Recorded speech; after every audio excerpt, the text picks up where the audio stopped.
America. I shower in my jeans. Huh? I shower in my jeans. They're painted on. That's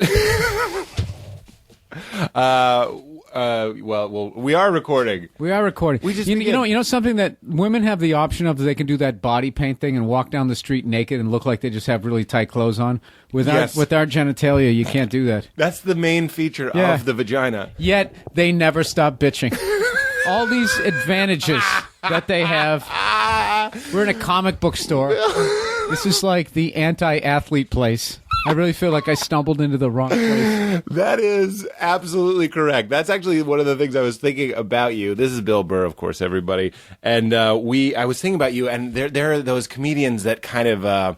Christian Finnegan. Do you know who that is? Yeah. Sure, you know Christian. He's the guy whenever I go, oh, you're the white guy in Chappelle's show. Yeah, the mad real world, right? I'm like, nah, that was Christian Finnegan. Of course. I thought I was the white guy from the Chappelle show, and I'm finding out it was actually Christian Finnegan. Well, yes. I was the...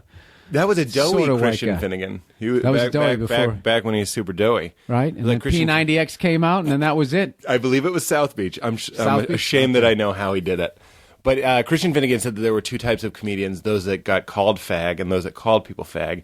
And the name of the show is making it weird. You probably seem more like a guy who called people fag. No, that's like you awkward guys. Yeah. Get into it, guys man. Don't censor yourself. You guys have like that, like I don't mean that in a hateful way. You guys way. don't like anything aggressive. Is I bet he played football and stuffed a guy like me in a locker. Yes. Get into it. Yeah, I want to talk about this. Fuck you, man. We're not keeping it down for your piece of shit. And it isn't.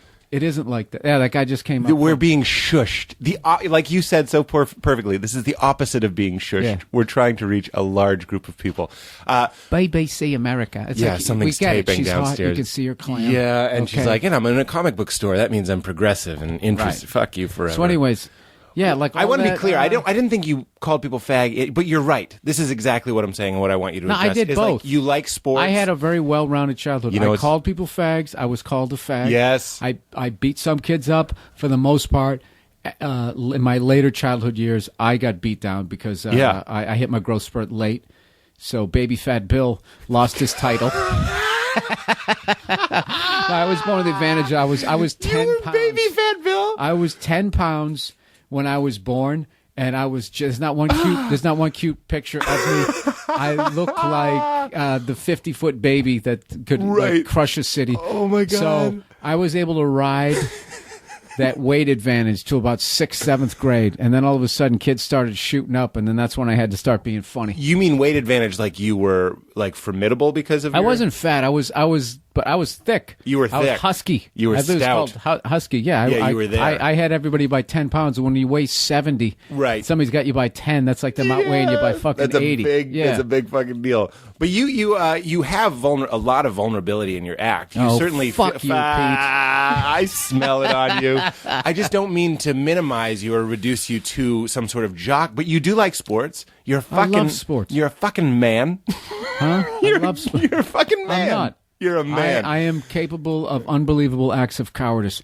I believe that. In fact, one of the first bits I saw you do, it was a show that changed my life. I was at the Comedy Connection in Boston. I actually just talked to Gary Gulman about this because it was you and Gary Gulman, and the rest of the people were pretty garbage.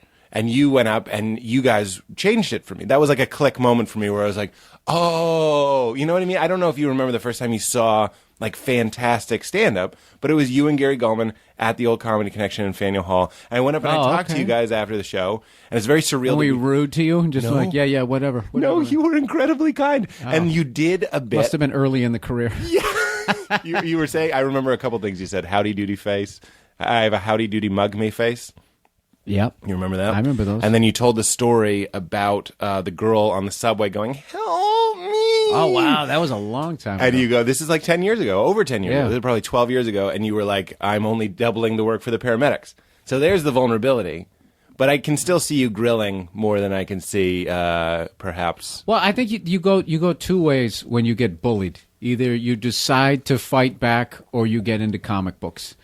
I think that's basically, you either withdraw into this fantasy world where there's these superheroes that can I'm not shitting on, I am shitting on it, but I'm not. because I think the drawings are amazing.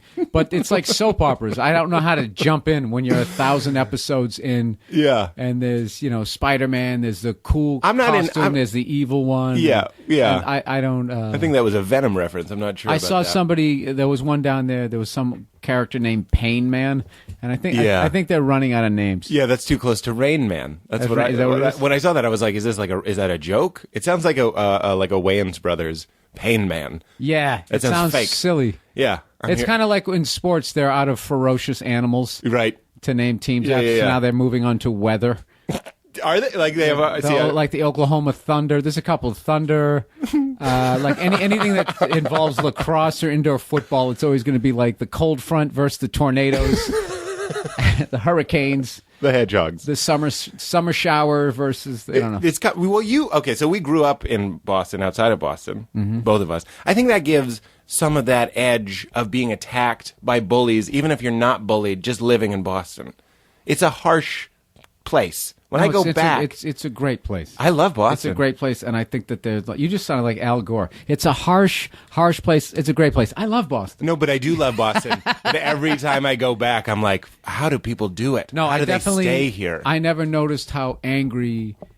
I understand Can't both be true? how you stay there, but I never understood how angry that town was. That's what I mean. How angry I was until I left and had to leave for a while till I came back, and that's when I first noticed how tightly wound the average person is there. But as far as like living there with the Four Seasons and the sports and the food, I mean, I could live there in a second. You mean literally the Four Seasons, not the hotel. You mean like experiencing four... I mean the group. Independence. Back up. No,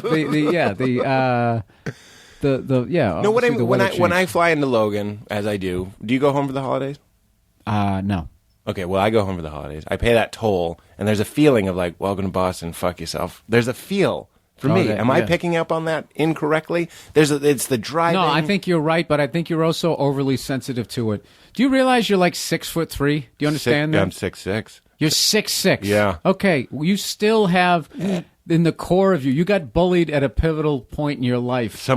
Somewhere, and you've become this dude when, meanwhile, you could probably crush anybody who ever messed with you. I know, but Bill, you decided. Me and you in a fight, you definitely win. You got the eye of the tiger. Huh? You got it in you. You're picking up a coat rack. No. Yeah, you are. It's like The Departed. You're hitting me. Don't let the anger and the accent psych you out. That's what you're doing. That's what I do. That is what I do. I buy it. Dude, you're 6'6". You could like... My brother used to say that. He was like, if you got it together. I mean, you're like average height NBA. Yeah. Michael Jordan was 6'6". Yeah. Yeah. Well, he still is. So, yeah, I know. He's living. Actually, I heard he's 6'4", but they bumped it up because they do. I don't know. You would understand that. I saw him one time at a casino in Vegas, like walk through, and it was awesome. Just see, of course, he always like dresses to the nines. Yeah. Like, this is when he was still playing for the Bulls, I believe. Yeah. He just came walking through, and he had like security flanking him. And it was just one of those, like, it was like seeing, like, Elvis. It is. Jesus That's Christ. our Elvis. That's going to be a story that the kids in next generation won't believe. There's Michael Jordan. Like, the guy was just perfect. Yeah. Well, here's something that I'm picking up on you in your comedy and in life that I very, very much admire. And I know that's strange to say. I'm a huge fan. I think you're fucking... When the comedian that I'm trying... Stop buttering me up so you can trash me. Just get on with I'm not even trashing you. In fact, that's exactly what I want to talk about. You talk about it in your comedy, and you just caught me doing it. The Al Gore thing, where you seem okay fucking having opinions, not apologizing how you feel, admitting you're full of shit, too, as well. All Completely. of it. You're right there on the surface. You could skip a stone on Bill Burr. It's all there. It's not in the depths. It's there. And here I am, dancing as fast as I can to make you like me, to make everybody like me. Were you always this way? No. You do comedy, and I think about, like, for example, you seem like the kind of guy that doesn't... Can I address your shirt where you have the at-ats and the thing that's spun around it? Yeah. And then, I never got into my younger brother had all the toys and stuff. I was at that age, I was just too old. Yeah. You know what it was Star Wars came out, and I completely missed, like, my parents didn't take us to movies during that period because all the kids were young, and it's just, Yeah. So... And that was like when we only had 3 channels because our UHF antenna was broken. Yeah. So I don't know where they advertised Star Wars, but I remember it came out over the summer, and You missed it. I missed it. Okay, in between June and September I come back and everybody's going C-3PO and Chewbacca. I felt like I moved to another country. I didn't know. Did you see Star Wars? And I admitted it to a couple of people, and they were like, "Oh my god, that I hadn't." Yeah, and they couldn't believe it. So then I started lying, almost like when somebody makes a sex joke when you're young and you pretend to get it. Yeah, I started doing that with Star Wars. So then I saw Empire when that one came out. And I kind of liked that one, and then the next one with the Ewoks. By then I was just too old, and then I don't know. And then just like people are so into it. You feel that a lot of your comedy comes from feeling outside of things. That's what's no. I'm actually was going to talk about how you have the two AT-ATs facing each other. Yep. Then you got some sort of fighter jet. Well, that's Luke's ship. Where he flew around it to trip the thing. Trip them. But it actually made a heart above it. Because he's tripping both of them and they're kissing. Oh, is that what it is? But this goes back to you totally canceling out that you're 6'6" and shouldn't be messed with. Right there. Why would you wear that?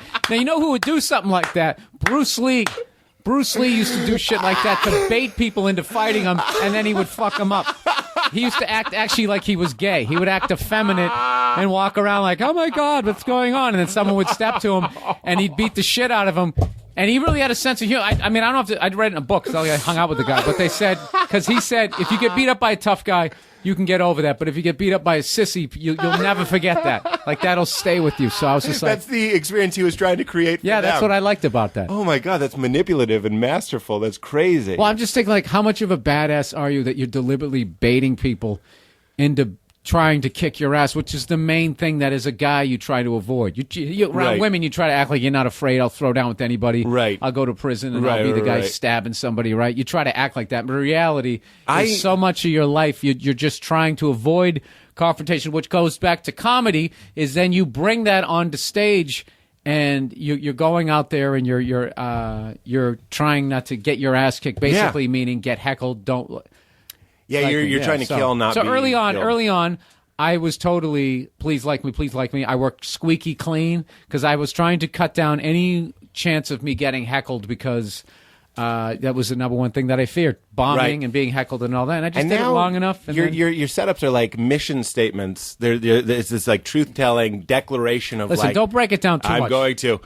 No, I'm really just saying. It's the ramblings of someone who doesn't read. You just referenced reading a book. I see. Figures out how to reading bully a book. the crowd into his opinion. Just a moment ago, you said I read it in a book. What book? I don't know. You said what? Bruce Lee autobiography? Bruce Lee. Yeah, that's heavy reading. Let me read about this guy who didn't wear a shirt and beat the shit out of people. Yeah.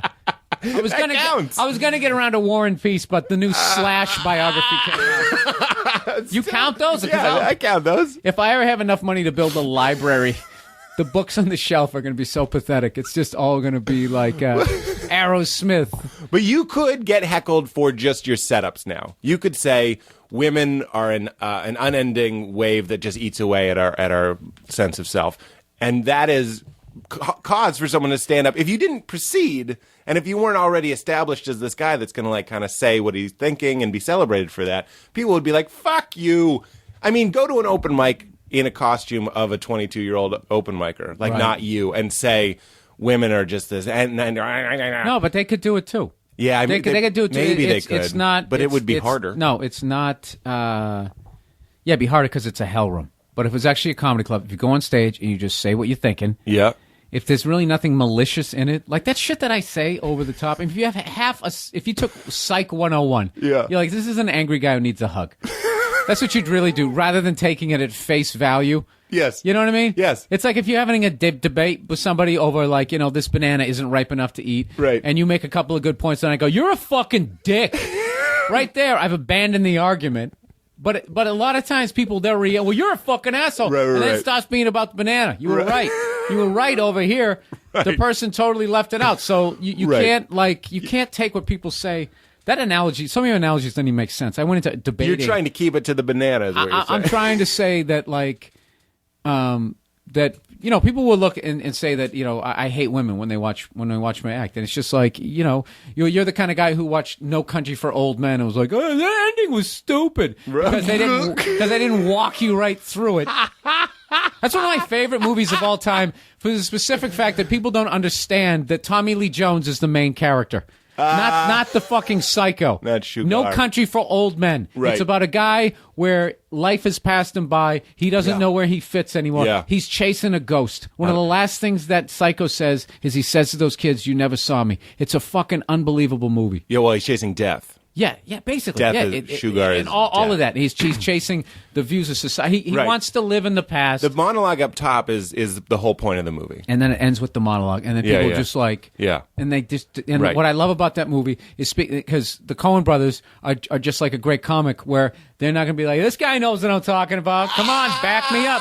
They just go, fuck you. You figure it out. Yes. And we're not doing the same, like, But that's everybody sits around and they bitch. And they, it's the same fucking movie over and over and over again. How many times do you make the same fucking movie? And then you do something different, and then they go, that ending sucked. Yeah. What the Well, they want to see the guy get caught, or I don't know what they want to see. They want You to don't see a even big see Josh showdown. Brolin. Spoiler alert! You don't even see what happens to him. You don't see it.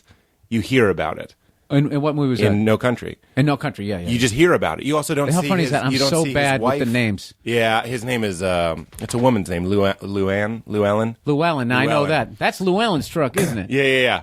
You don't often see a Mexican in a city. That guy is like one of my favorite actors. I don't even know his fucking Josh name. Brolin. I'm so bad at that. But he's one of those actors that just disappears. No, I can't remember. I'm really bad since using cell phones. I don't know what it is. Like I can remember every football stat from the 70s, but I can't remember names of restaurants. Like with my girl, I can't. I just all the restaurants that we go to regularly all have nicknames because I can't remember them. Like you mean the place with that place up the street that serves those giant pancakes? Yeah. That one's called Pancake Circus. Yeah. Because they have the whipped cream on it and shit. What's it called? Oh, you mean this is real? I thought No, you it's were real. manufacturing one. I don't know what that's There's called. Another place I call Special Sandwich.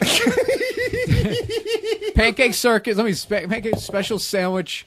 This is... No, I have like name. I can't even remember the places. But if she brings up the name of a place, I know it's You not need the right. some sort of context. Well, I know it's not the right name at this point, obviously. So what I do is I just throw it out there, and it makes her laugh. Like I remember, I was trying to remember the name of some movie, and I called it the Last Days of Dracula, and it was the Tom Cruise, Brad Pitt Interview with a Vampire. Yeah. Now I knew it wasn't the Last Days of Dracula, but the Last Days of Disco had just come out.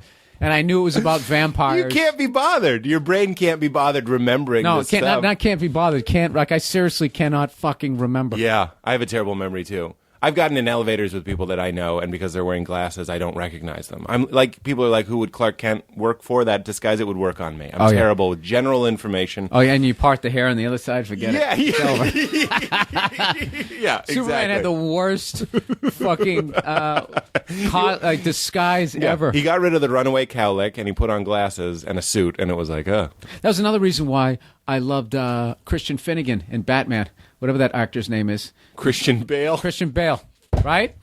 When he fucking... I'd love to see Christian Finnegan as Batman. I love that, that when he was talking the way he was. Yeah. When he was talking like this. Yeah. Because if I put on a 3/4 mask and you saw my jaw, if I spoke the same way, you'd be like, this is Bruce Wayne, Bill Burr. Yeah. That's why he actually had the brains to be like, this mask doesn't cover my whole fucking face. Right. I talk to these people on a regular basis. It's kind of ridiculous. He blacks out his eyes, but he doesn't with makeup, but he doesn't black out his chin. Why not just go, we now know you're white. I know what it is. What? Because Gotham is a cold city. And back in the day, I remember wearing those ski masks. When you could wear a ski mask pre 9/11 on my paper route, what happens is it freezes up. Your breath freezes on the mask. So he had the brains, Batman, to cut open that, to leave that open. Then he thought it was stupid if I just had this big thing here. We'll cut it across there. Yeah, well, you Seriously. you fucking figured it out from your paper route. That's what it is. So you're on. You know what's funny about you don't hate women. You do need a hug. I love this stuff so much. But but there's a bunch of shit about women that drives me up the fucking wall. And right when you now, do it, the these women like goddamn it. fucking divorce settlements are absolutely ridiculous. They're robbing the Kobe's fucking wife. When he cheated on her in Denver, that relationship was over, and she hung around like some jaded cop trying to get her pension, right? And hung around. The second is 10 years divorce. Merry Christmas. Go fuck yourself. She gets $190 million.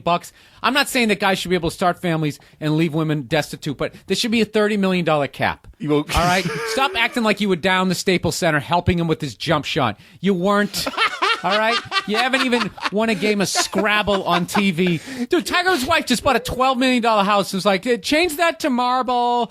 Change that. You know what? Just knock the whole fucking thing down. She's a babysitter.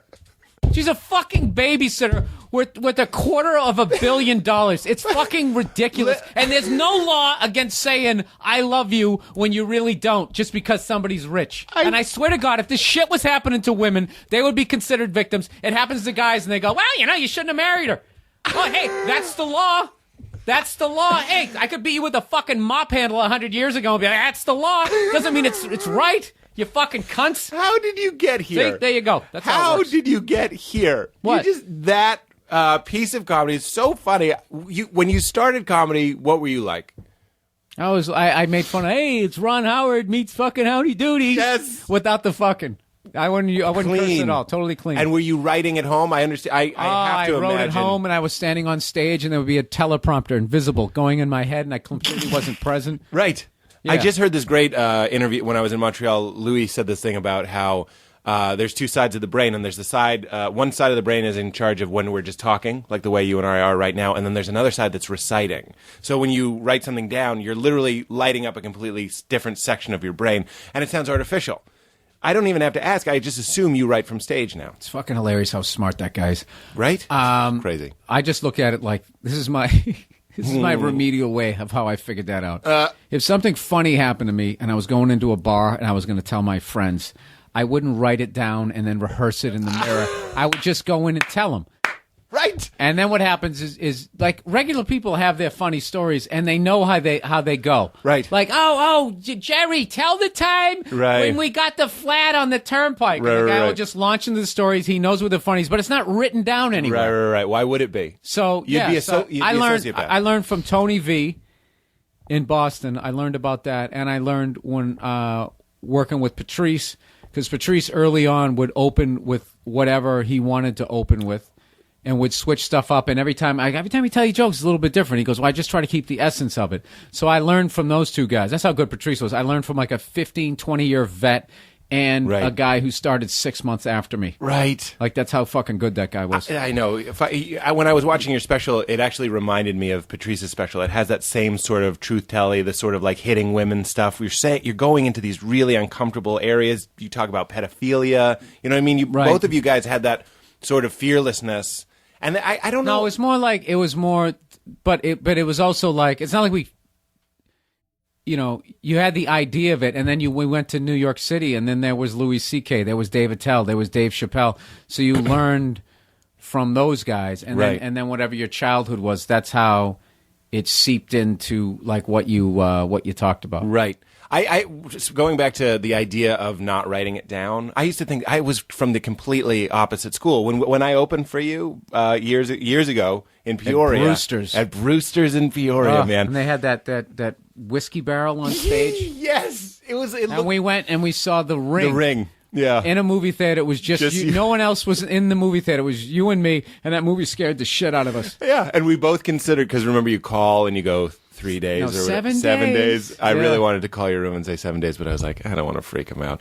I remember everything from that trip. There was I couldn't eat before the show, and here's something you said to me. One of the things I like to do on the show is recreate the advice that great comedians have given me over the time. And one of the things was I was like, I can't eat. I'd only been doing stand-up for like 2 years or whatever, 2-3 years.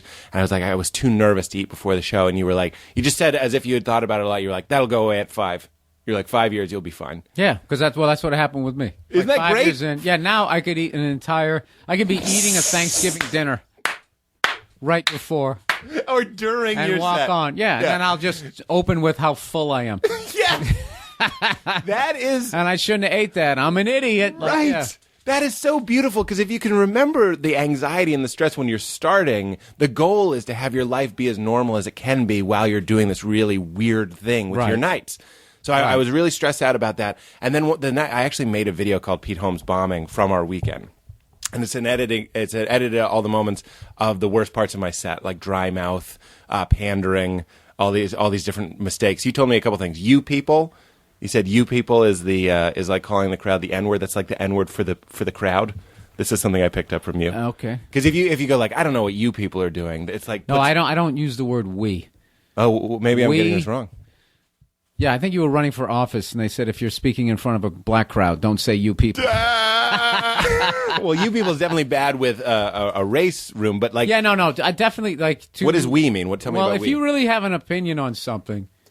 is like, say what I just had, that what I just said about divorce laws is, as much as someone doesn't agree with what I just said who's listening to this, Sure. at no point was I talking at anybody. That was just, they could easily dismiss me as some so loud good. jackass. Because you're just talking about... Because I'm just saying what I think. Right. So, you know what was awesome at that was Robert Schimmel. Robert Schimmel could talk about some of the bluest stuff I've ever seen, but he would kind of look down, it was almost like he was talking to himself and you were listening in. And he was just, I'm watching this porno. Knocked the bottle over. He'd be like, and I'm watching this porno, and this guy, the dick, he's coming in her face, and he's just sitting there like, just really saying all these words that you're allegedly not supposed to say, because you're going to lose the crowd, but everybody's laughing, because it's almost like you were listening to his inner monologue. Right. And he wasn't like... Where does we come in? We is like, I learned that one night. I saw a comic at the comic strip, and I was watching him, and he was doing some bit about... And I just remember going, but do we want that? No. We want a country where we can, and I immediately, it was just, I had like this, I want to say visceral reaction, but I can't define the word. That's one of those words I heard enough people use where I can use it intelligently, but can't define it. I had like, it really fucking affected me, like, where it just really turned me off, and I was like, I hate this guy right now, because I actually liked him, but I hate this guy right now. Don't tell me what I want. Right. And then the whole bit was kind of saying that everyone in the country was stupid. So there was a way, it's like, now you're calling me stupid. Right. And so, but it's not like you got to drop that bit. You can do the bit.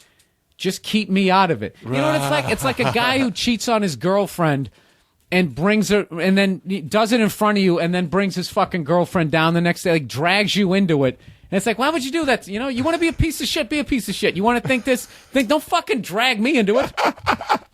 That's fucking perfect. Yeah. Here's the other thing that you told me. One night, the night that I bombed real bad, there was actually two. The one that I made the video was actually the better of two nights. And I got off stage and... the week we worked? Yeah, the week we worked. Yeah, you bombed real bad one night. I did bomb, I remember that. I bombed real bad. And I got off stage. First of all, thank you for being gracious and not just being like, fuck, can we switch this guy? Can we get a new guy? I have too much of a need to be liked to even do that to somebody who I would have thought was going to fail in comedy. I got off stage in my stupid, overly tight, new red Gap shirt, slicked back hair, fat black pants, because that's what Orny Adams wore in Comedian. I was like, I'll wear black pants like the comedians do. And I got off stage, and it's a horrible feeling. I don't know when the last time you've seen a comedian bomb and get off stage, and he just looks at you like he wants you to make it okay. It's a horrible thing. I actually stole what you did to me, and I did it to somebody recently, because you can feel the heat on them. They want you to say your something. Your body temperature goes up when bombing that bad. Yeah. And you're like, and they'll kind of bait you with things like, I can't tell, did I just bomb? And you just want to be like, yeah. Yeah. And it's a privilege. You know what I mean? Yeah. Good for you. You fucking bombed. But what I said was, and this is what you said to me, you had both your hands out with all your fingers extended, and you were looking for this, like clasping them together, and this is what happened, and you touched your fingertips together. Like you just never connected with them.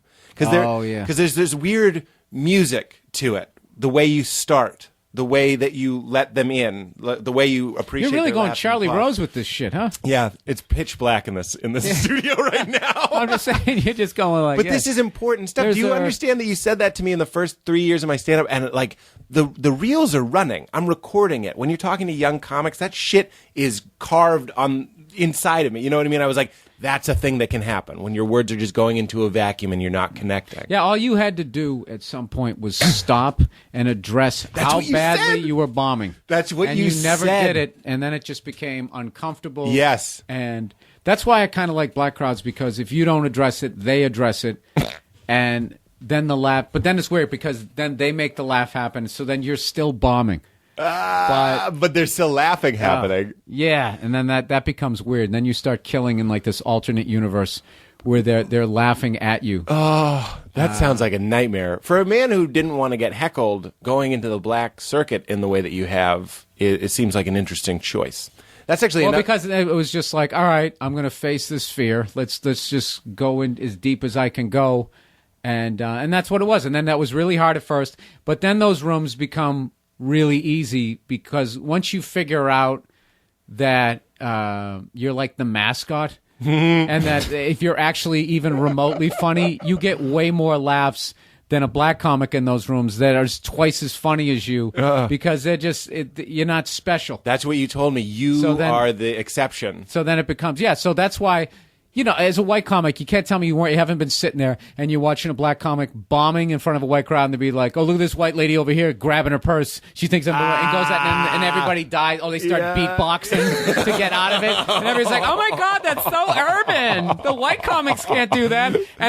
But they're doing the hackiest shit ever. Right. And you're like, do you say I'm the only macadamia nut in the cookie? Yeah, I know. Like that. Exactly. Like the, gee, was I scared coming up here? I did all of that. So then what I would do is, so then it became like, okay, now I've gotten over the fear of doing these rooms. Now can I open with something that doesn't involve me addressing that I'm the only white guy here, or that some racial, or a story about getting mugged, like that story that the owl let go on my neck that always killed in the black rooms. Yeah. So I had like these crutch bits that I could do. That like there's a formula for any room. Like, take the alternative rooms that you do. You can write a 20-minute bit on Micronauts, and that's going to kill. What's a Micronaut? You know, those little robot things that guys like you played with before. You know, those little fucking things. They're like they were like the original Transformers. Micro machines, perhaps? But you know that you can do that, or go up there and sing some bad song from the 70s We talked a about cappella. this. Alt hack. We talked about this. There's a hack for every room. Yeah, I kind of have issues with alt rooms. I'd love to talk about it. I really do, because I felt like you do they them. somehow I do them all. You come up in every No, but this is conversation the I thing. have. This is the thing, though. We all go, Burr, Louie, Gaffigan. In fact, I have an email from you. Can I get on with trashing the alt rooms before you go to your newspaper here? I want you to trash the I alt don't rooms, like but you do how, both. You do both. Yeah, that like there was this fucking vibe coming from the alt side, where like even written on like people's CD, going, this isn't a bunch of guys working on airline material. Who said that? Where was that? On a Letterman audition. How the fuck did it go? Is this an article you read? No, this was in the inside liners of some alt guy's fucking CD. Well, fuck that forever. You can't. No, fuck you. Because you're part of that scene. So it became this thing like all the hack guys were in the clubs going, what's the deal with? And I started going those alt rooms, and after a while I go, there's the hacky shit that you can do in here. Everybody's fucking awkward. Buddy, everybody does that. I'm right there with you, singing your punchline, unicorns, ninjas. These are our hack things. All that type of shit. And then this is another thing I hate. You don't think we're on the same side. Everybody fucking blows those audiences down at UCB like they're so smart. Everybody down there is so fucking smart. It's like, dude, UCB is the nerd blue collar tour. It's nerds performing for fucking nerds. You all grew up on the same block. And then it's just like, wow, you think everything I think is funny. You guys are so smart. And then you go down to the Laugh Factory because there's a mechanic who can tear a car down and build it back up again. All of a sudden, he's a fucking moron. I was at the Laugh Factory He doesn't laugh at your Wolverine bit. Give me a fucking break. There's just as many hacks in your room as there are in mine. Go fuck yourself. I couldn't agree more. In fact, it's come up on the show before. You know how boring that is? What, for agreeing? You to just sit here and agree with me. Why don't you fight me back? And then this is the thing. Another thing too is those rooms were started by club comics, by the way. Which I know, Mara and Janine, all that sort of stuff. Yeah, all these beasts. But they were started by, and they created a cocoon for the pussy generation Nick to come in. I don't want to get heckled. Yes. Everybody just know what I know, and then I'll talk about it. And then when you laugh, I'll curl up into a ball. Go fuck yourself. It's like I almost want to disagree with you. You guys are all. The only thing you guys are missing in those rooms are wearing helmets and like padded elbows, pad up the corners, knee pads and shit. Baby proof the room. Yeah, give me a break. Now, obviously, I went way further than I should have. Yeah, no, but you know this what is. I mean. I'd love to talk about this. Your perspective is I think it's correct. There's a hack everywhere. This is what I've said on the show before. Nick Kroll, I think when we were talking about it, was like, oh, I made a room full of people who share my entire life experience and worldview laugh. So he's a I talked to him the other day, and he was going, I'm going to start doing the clubs. I'm like, that's exactly what you should do. You know what you should do? You should go do the fucking black rooms. That's what you should do. Yeah. You should go from that and then go down into that, and then you will become instantly, you'll have like this unbelievable knowledge. And I'll tell you, in all those rooms, there's the hack that you can do. As a white comic, you do the hack in that. As a black comic, all of them. So it's basically about avoiding doing that in whatever room you're in. But to sit there and, like fucking DeRosa one time was telling me about some room in Brooklyn going, that is the greatest night of comedy in the country or something like that. I'm like, dude. Oh, you mean Union Hall? I don't know what it was. I'm like, dude, it isn't. I'm going to go down there, and it's going to be just like any other comedy show. There's going to be 10 comics. Two comics are going to be fucking great. There's going to be another 6 people trying to get to their level, and then there'll be like 2 or 3 where you're like, who the fuck ever told you were funny? Who told you could work with men? It's going to be the same... Yes. Same thing. Well, All right, I'm off my stool. No, this is why I wanted you on the show, man. We've talked about this every time it's come up on the show. I'm like, I kind of want to just save this for Burr. This is my theory. Clubs are weight training. These rooms are cardio. And you see the meatheads that can only do the clubs, that can only see a Jewish guy in the front and go, you're from Brooklyn? You know what I mean? Just like that sort of shit. Right. And then you see the guys that can only do the Micronauts bits. Right. It's wrong to have your allegiance to any of these places. It's funny. Guys like you, who I love and respect, but whenever I do the Laugh Factory, they go like, what are you doing here? You belong over there. And when I'm here, sometimes people are like, oh, Pete's here. He's not at a club. Like, I kind of like in high school, I don't belong to the jocks or the nerds. This is something that you taught me. You got to be able to do both. You got to be Pete Holmes every time. And yeah, if you're doing the I always call it mixed nuts. What the fuck is it called now? Comedy Union, or if you're doing UCB, yeah, you're doing the store. You're doing because even the store, the Laugh Factory, and the Improv have different vibes to them. Like the Laugh Factory it's really well lit. Yep, a lot of young people there. It's like a totally different. You almost feel like you're doing a TV taping. Comedy Store is dark and evil, which of course that attracts. Yeah, I just love that place. And then the Improv is sort of a mix of both of those, where the evil is a little stealth there, and there's definitely a lot of young sort of vibe. But I like all of those clubs for different reasons, and I like going down to the UCB to do stand up because it's such a specific crowd, so it's so easy to piss people off with. And it's it's unbelievable. No, but it's so easy to feel crass in those rooms, like, which is so much fun to just sit there and be like, these fucking broads. But I mean, just saying that, like me saying fucking broads, like I say it because it's funny. It's like a throwback. That's like, what was I? Am I driving a bus in the 50s? Right. It's just funny. Yeah. So this comes up all the time. I love the word broad. But if you say it in like the UCB, it's like, edgy. It's not even edgy. It's just like they look at me like I just feel like that kind of vibe of like, oh my God, did this guy grow up in the sewer or something like I'm this uneducated. I mean, I am an idiot to a certain extent, but there's just something like that shit that you say, that how you start out with a joke. Like, it's funny to start off with an over-the-top statement to get like 10-15% of the people to be like, what is he saying? Yeah. And then so they're not stagnant. And then to try to bring them around. Well, it's also a great way to get people to listen.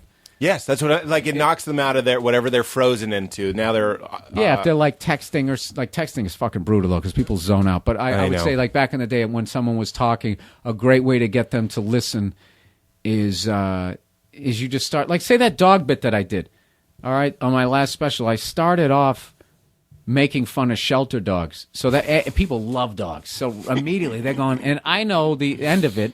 Yeah, I mean, I had the shelter dog bit in the beginning because I hated that commercial because it made me feel guilty. Right. And then I had that bit for 6 months, and then I ended up getting a rescue dog, a found dog is how I call them. Found it by a river. Is that true? Yeah. My girl got it. And then it was a pit bull, the whole fucking thing. So so then I kept the making fun of that shelter dog thing, and then I had this whole new experience with she got a pit bull, and I was afraid of the pit bull, so I kept all of that. So there was a good 6-7 minutes of me just sort of trashing shelter dogs or being afraid of pit bulls and everything. So fucking animal people in the crowd were just like livid. Yeah. And then it brings around that me falling in love with this pit bull, and it's just like it's kind of how you can get people, like, they're mad, but they won't. Like, I never got into that whole walk in the crowd. It's like, I want to try to make you mad, but I want to make you stay. Yeah. 'Cause if you leave, then you lose. Well, then the game's over, and it's like, I can't annoy you anymore. You win.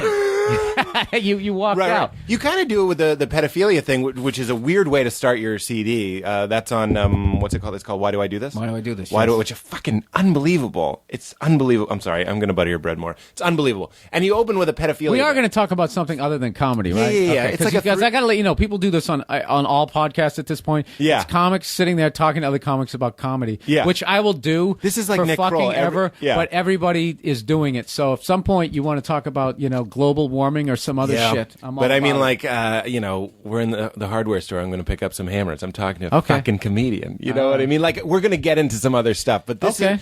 In fact, the show, I pride the show on going into some weird areas. That's why it's called You Made It Weird. But, man, there's just so much I want to talk to you about this stuff. So, but fuck, I just forgot what we were talking about. You said, why do I do this? You started off with the pedophilia thing. Oh, you do the pedophilia thing, and thank you very much. And then you're doing it, and I can feel the crowd being like, what is this guy's take on pedophilia? You're kind of like, I'm done. It's not everywhere. Fucking take it easy with the pedophilia. And then you bring it into, I love kids. I love making faces at kids.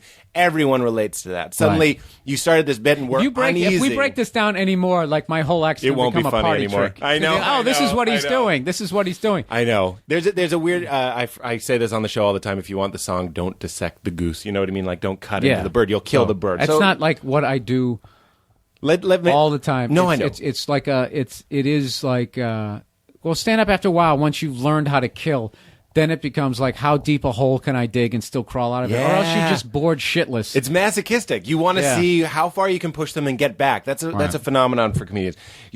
Something else that seems to be happening. You're very. Having said that, I believe everything I say. You have a lot. Is that my water, by the way? Yes, it is. Nice. Thank you. I got you smart water. That's LA water, man. Get into it. You have a Fresh lot from of the LA River. Yeah, that would kill you. This is you have a lot of rage. A lot of rage. Which I've really worked on. Yeah. You wouldn't know. Last night. What do you mean worked on trying to minimize it? I'll tell you what. Like last night, I was putting together. I ordered this. I'm really into like just lifting yourself with your own body weight. You don't need to go to the gym. Just hike, eat well, like prison. And then do like pull-ups, push-ups. Yeah, no, not like prison, but like prison. Like pull-ups. Okay, like yoga. Yeah, like Pilates. There you go. Yeah, yeah, like sharing your feelings. It's either prison or yoga, man. Those are the two groups that are doing that. Yeah, you're on this side of the fence or the other. So I bought one of those. I live in this place now. I got this funky little garage, and I bought this place. I bought this it's a pull-up dip station thing. Yeah, I know what you're talking about. You know those things. Yeah, so you can wrap it around the door, or you can do push-ups on it. No, this is like the standalone thing. Oh. Yeah, and it was only like $130, man. It really? was fucking good. So, dude, I sat there, right, and like I just used this thing as an exercise to not lose my shit. So I'm in the garage. You're burning off rage. I got my dog. No, and this is what I do before I start. The old me would just start building the thing. And then be like, where the fuck are all the screws? And I would flip out. What I do is I lay everything out. I take inventory. I did all of that stuff. None of it really made sense. The instructions were fucking horrible. Yes. There was like a typo on one of them. So already the instructions were horrible. Forget about my inability to do this. So both of those combined, that I had to put this thing together in sections and then take it apart again and realize that I fucked up. Right. It took me. I started at 8:40, and by the time I was done with cleaning up and everything, it was 1 a.m. Really? I'm not even joking. Really? And I only lost my shit once. I lost my shit on the very first step. I was screaming about the machinist who was out drinking beers, who didn't give a fuck. I created this whole backstory. While I'm sitting here with this thing, and I was just like, what am I doing here? Right. This is stupid, and I just sort of chilled. And then what I'm trying to do is learn how to laugh at myself, so I don't. I don't. I want to be angry. Yeah. Joe DeRosa has some bit about some guy schooling him on not getting angry at an inanimate object, and that was something he did that stuck with me. Like subconsciously, like I didn't even I listened. I'm like, hey, it's a good joke, that's fucking funny, but blah blah blah, like the usual shit. Just laugh. I think he's fucking hilarious. I love Joe. Yeah, like there's he's just fucking he's just funny, and then I like his point of view. So it was just something I just laughed at when he did it, but it didn't really. I was just looking at superficially, like, oh yeah, I get mad at shit, and I've yelled, and people like, hey man, calm down. Yeah. And then just one day I was putting something together, and like his joke popped into my head. About not getting mad at an inanimate object. Yeah. So, and then, of course, And what is that the philosophy? first 6 times I was like, you know what? Fuck Joe DeRosa. I'm still getting Now mad. you're mad at him, too. Yeah, I'm mad at his joke. I'm mad at the guy in his joke. You're mad at words and a fake person. No, it's basically just saying that it's a fucking inanimate object. There's no reason to have this level of rage. And so you're trying to laugh at yourself. Like when I fuck up, and and you just sit there going, I had a 50-50 chance. There's a couple of pieces that it didn't really have top or bottom on it. Right. Like say, and of course, like I could say, I had a 50-50 chance of putting that in right. Right. Even the fact that I didn't know, and I still put it in wrong. Right, and where it was is I had to take 3 other things off and put it back on. And so this feels very IKEA to me. I've been there. No, it was beyond IKEA. Worse, This was you needed 2 crescent wrenches torquing in different directions. Like this was like torque is a verb. Loved it. Loved it. Is that a verb? Yeah, I don't know. It is. It is. Well, this is how the podcast started. That I was coming in. And these people are shooting, and they were shushing us as we were going. I just realized how up the dumb stairs. I just sounded. You go torquing as a verb, and I go, is it a verb?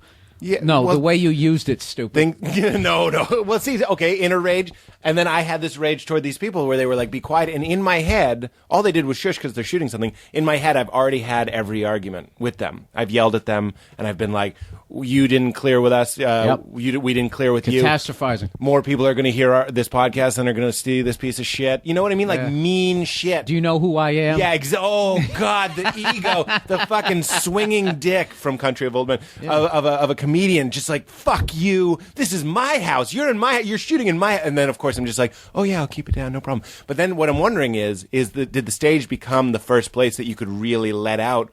You have a lot of anger towards humanity in general. These bovine motherfuckers eating at Cheesecake Factory, slothing about, contributing nothing. These are things you say, not inventing anything. You don't have it in your genes. I don't remember saying that. I said all that. You say, stop having kids. You've had 3 shitty kids. You clearly don't have the DNA to make a special one. You're just going to have another one. And then, I fucking was dying. And then I realized what I was laughing at was the worldview of the Illuminati. Like, minimize the population, get it down to like 30,000 people. You know what the problem is I think that they're going to treat it, the minimizing the population, unfortunately, I really believe it's going to be treated like a term paper, where it's going to be done the night before. Rather than just going like, just getting on TV and risking scaring the shit out of everybody. Yeah. And say, look, there is a finite amount of people that can exist on this world, and there will be enough water, clean air, and food to eat. Okay? Right. Why don't we just chill with babies? And yeah, but the thing is, you're going to deal with all that whole religious backlash of the lunacy. Fruitful and multiply. Of like, how you can't question religious people. They absolutely lose their fucking minds. Well, that's one of the things why I like science. It blows my mind because I'm so dumb, and I still don't understand how a plane stays off the ground. I get how it gets off, like I can, but I've come back immediately. I don't get that. It's like surfing on the air. Everybody's trying to explain to me the lift. I still don't get it. But what I like about science is science can be questioned. Yeah. And, and there's egos, and people will fight you and say you're full of shit and that type. But you can disprove something that was considered right way easier. Yeah. In a much quicker time. And it'll change its mind. It's open to the idea. And then this is the thing. It was never canonized. And Science was never canonized. And when you do, and you have facts, and you change it with facts. Right. It's not like... Well, do you know what I mean by that? The religion, the canonization of the Bible was when they decided this is the Bible. It was a council. We're looking at scripts and stuff that had been written for hundreds, maybe thousands of years, if you're looking at the Old Testament. And then a group of people got together, I don't know the year, and they made the canon, meaning what the Bible is. And they're like, this is it. It's done forever. Then they can find a transcript. Which is so stupid, because that would be like you as a comedian going like, I am done. Right. Developing. Right. Like, I'm not going to... It's not open. I'm not moving on to anything else. Yeah. It can't be moved. Even if they find an older version of 1 Peter, let's say, this sort of stuff happens. They find an older script, and it's different. I've said this on the show before. They had Goliath at 13 feet or something in the Bible. The Bible, if you went into Barnes & Noble and read it now. And then they found like an older version that was like saying he was more like my height. That's a pretty big difference. Oh, I think that's bullshit. I think he was a 13-foot man. It's just fucking... half of those stories should be painted on the inside of a cave. Oh, You know what I mean? BillBurr.com. I'm just saying. Look, the basis of all religions is awesome. And I actually enjoy going to church the few times a year I do. It reminds me to be a good person. Sure. It gives me a sense of community. I like all of that stuff. But the fucking stories and the guilt trip of my religion is you have to be like, look, I'm not going to put it on everybody else. Just for me, the way it hits me is I just see it as, you guys are just trying to scare the shit out of me, and you don't know what happens when we die. I don't give a fuck. You don't know. You don't know. It makes no sense that God, and this is a hacky bit right here because a bunch of guys have done it. It makes no sense that God was talking to people on a regular basis as a burning bush. Right. And then he said to this guy, hey, you better do this, so this is going to happen. And all of a sudden he just stopped. Well, this is one of those, you have a bit about this that also just kind of went into my brain and has been there forever. And I say it all the time and I reference it and I quote it, giving you credit, of course. I go, when you go to church and there's some guy up there preaching, your thought is, it's just some guy. It is.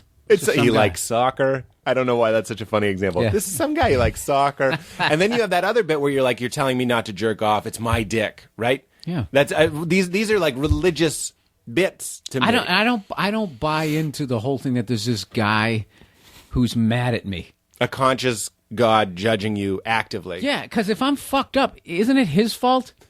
It's like he made me. Like I feel like I'm like a Fiat or like a car. You know those cars that you just always have to keep fixing? Yeah. Like, when it goes back You're a Fiat! When it goes back to the plant, to like the auto workers yell at the car, it's like you built it. Yeah, that's you so built it. So that's why I think they created like the devil. They create the devil so then you can be like, well, the devil made him do it. And, right. Like I just don't understand why if you had the ability to throw a lightning bolt down and eliminate bad people, why pedophiles are allowed to walk around, do what they do, go to jail, get out, do it again. I mean, you're looking for a little bit more hands-on of a God. Well, I mean, no, just the God that they're describing that is going to be wrathful. Well, Jesus is coming back, and he's going to be mad. I just remember being like 7, 8 years old, going, "What the fuck are all these people so goddamn mad at me for? What have I done?" And like, I started looking at my life, like, "Oh my God, what am I doing?" It's like I'm in 3rd grade. Yeah, I'm not doing anything. Right.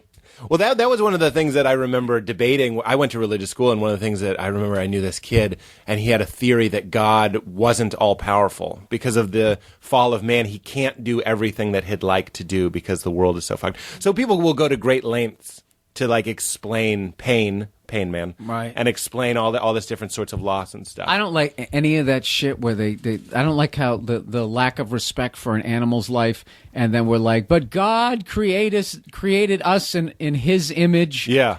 So basically, we're like God light. Right. And just the ego behind there it. There is a huge ego. The whole fucking thing. That's actually interesting. The Mormon religion was one of the first things that really made me start kind of questioning all of it, because I was like, oh, that feels like a religion that you would make up. And I don't want to upset. Well, see, I can't be like you. I'm just speaking for me. It all seems like there's a... The human touch is so all over, because first of all, everybody thinks they're right, and everybody considers, God loves everybody, but we're the chosen ones. Right. Like, God loves me best. That whole fucking attitude is what well, the builds up like... I would love to say that if there was no religion, there would be no wars, but that's not how human beings, I don't think, are made up. I really don't. No, I don't think that's true either. How fucking deep into this shit are we right now? Like, we're like two philosophers. Like, if you... People love knucklehead philosophers. Oh, okay. As long as it's framed as knucklehead we are two philosophizing, knuckleheads. I'm all over. You have another wonderful bit where you're like, I'm full of shit. Why is anyone listening to me? People. Yeah, why is anyone listening to me? Well, my understanding of what I've studied about the Mormon religion is that heaven is like becoming like a god. You get your own planet, and you have your celestial brides, and you fuck, and you populate the planet, and you become like God. This is my understanding. I'm sure there are different Mormons that have different interpretations. Oh, this is how the Mormons do it? But this is how I was told. And when I was told that, I was like, that sounds suspiciously like the best idea ever. That sounds like a P. Diddy video back in the day. I have my own planet. I got my own planet, What? dog. What? Yeah, spitting crystal out. Exactly. Because I'm a god. I'll create some more. That's the original. That's like the story of the Garden of Eden, wanting to be like God, and they were just like, no, you will be like God. The way that God is today, one day you will be, but God will also keep progressing. So you'll never be as good as Him, but you'll catch up to Him. But He'll always keep moving forward too. This is how it was explained to me. So I was It's like trying to catch up with David Tell. Or Louis. That's what I would love. say. Yeah, Louis. Yeah. Yeah. It's like you're never going to catch those guys. You're also one of those, not to bring it back to comedy, but you're one of those guys I don't like watching you. I watched you to research for this because I'm like, oh, he scorched the fucking earth. Pedophile. Gone. Can't do a bit about that. No. And it can't feels think a that little way. bit like, look, I'd like to think I could go in the mine and find something that you left behind, which is a Brian Regan quote. He loves going in those familiar topics, airline, food, whatever, and he has some fucking hilarious that guy airline is material. Unbelievable. He'll do 2 shows in one night, do like 2 different the hours. A and the A and the B set, and people will come to both. He's fucking unbelievable. And talk about underrated. I know. He's like reverse Tim Tebow. You know what I mean?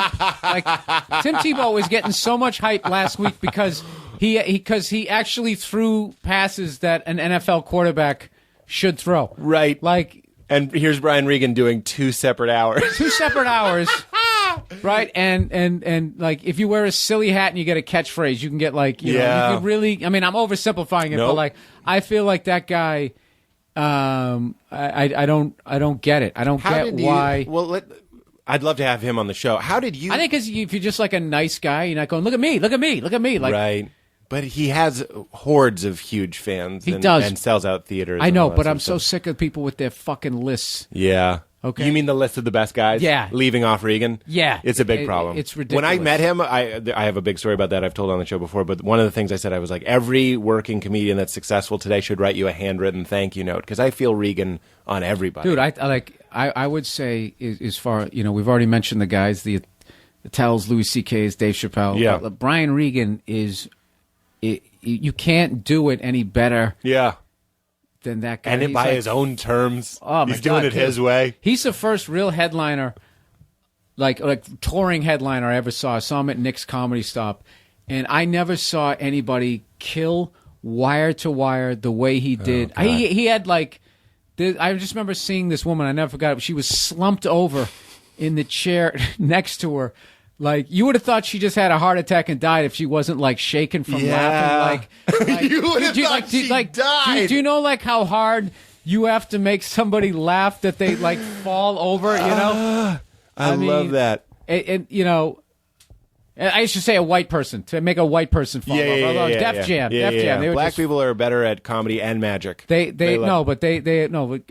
I understand what you're audience saying. members will run out of the room. And do They'll run it off. White people are you really got to work. Yeah. To get a white person. We got that puritanical guilt. If you can make a white person stomp their feet, a black person would have passed out at that joke. Well, this is interesting. The idea of Regan I remember seeing him the last time he did Caroline's, and he was like, and I'm only going to do theaters, all this stuff. It's interesting. Here you are doing theaters and such. I remember the name of the show is... In certain areas. I always do the clubs. Clubs are the gym. You got to keep... Yeah, absolutely. Well, that's interesting. I say that like I knew that, but why did I agree with that? Because you want to be liked. I know. Normal. Fuck me forever. But anyway, I'm always interested in the philosophy of success. You are a comedian. You're a fucking comedian, man. Did you know that when you were a kid? Were you like, nothing else is going to fit? You know what I mean? No, I was an idiot. I kept...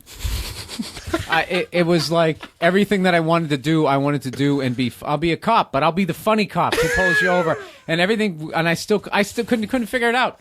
I couldn't figure it out. It was so ridiculous. Like, right. I had memorized all these Carlin and Pryor albums, and I used to ride around doing my paper route.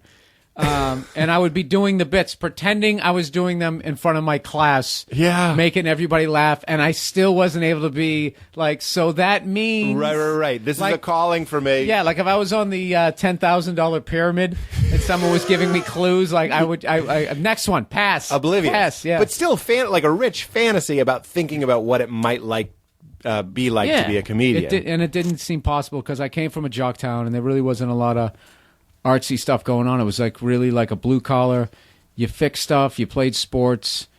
You drank. and it was an awesome town. Right. But it was a little light on the artsy stuff. Sure. And so it makes it even harder to like say, I'm going to do something. I'm going to do this weird thing. Yeah, and also like entertainment was so far away. Yeah. I mean, this is like, I mean, I guess the internet technically was around, but the YouTube videos, like none of that was going on. Yeah. So you were just sitting in your parents' house with just this fantasy of doing it. So there were TV seemed like a zillion miles away. So I got a job in a warehouse, and I worked with a guy who also loved stand-up the way I did.